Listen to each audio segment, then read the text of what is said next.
asalaamaaleykum mbokk yi tey la àjjuma fukki fan ak benn ci weeru maamu koor ci atum junni ak ñeenti téeméer ak ñeent fukk ak ñett ci gàddaay yonente bi sallallahu alayhi wa sallam dëppoo fukki fan ak ñeent ci weeru janvier ci atum ñaari junni ak ñaar fukk ak ñaar fukki fan ak benn bokkul ci lim yi fàtti lim bu rafet la kon tey ci àjjuma ji rafet na li ñu ci gën a taamu mooy ko ca daloo ñaanu bis bi yow yàlla na nga ma jéggal yàlla na nga ma baal yow yaay baalekat bi tey yërëmekat bi rabbi xfir lii wa tub alayya innaka anta tawaabu rahim.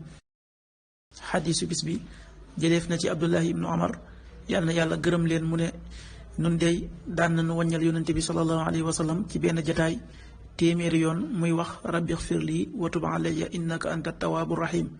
xadiis bi abu daawud moo ko génne. abdullahi ibnu amar radiallahu anhuma qaal in kunna la naudu li rasulillahi fi lmajlisi alwaxid miata marra rabbi xfir lii wa tub alayya innaka anta tawaabu rahim. axrajahu abu daawud.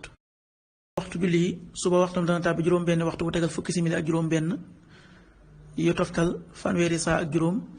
tisbaar benn waxtu bu tegal ñeent fukki simili ak ñaar. tàkkusaan ñeenti waxtu bu tegal ñeent fukki simili ak ñaar. timis juróom-ñaari waxtu bu tegal dara. gée juróom-ñetti waxtu bu tegal fukki simili ak benn. loolu mooy waxtu julli ci Touba ak li ko wër. bu fekkee nekkoo Touba soo ko féetee penku ñaar fukk ak juróom-ñaari kilomètre yu ne wàññil benn simili soo ko féetee sowwu ñaar fukk ak juróom-ñaari kilomètre yu ne yokkal benn simili soo ko féetee gànnaar wala Saalum téeméeri kilomètre yu ne yokkal benn simili jant bi dana fenk juróom-ñaari waxtu wu tegal fanweeri simili ak benn di so juróom benn waxtu wu tegal juróom fukki simili ak juróom benn yàlla nanu yàlla nangul te nangul leen amin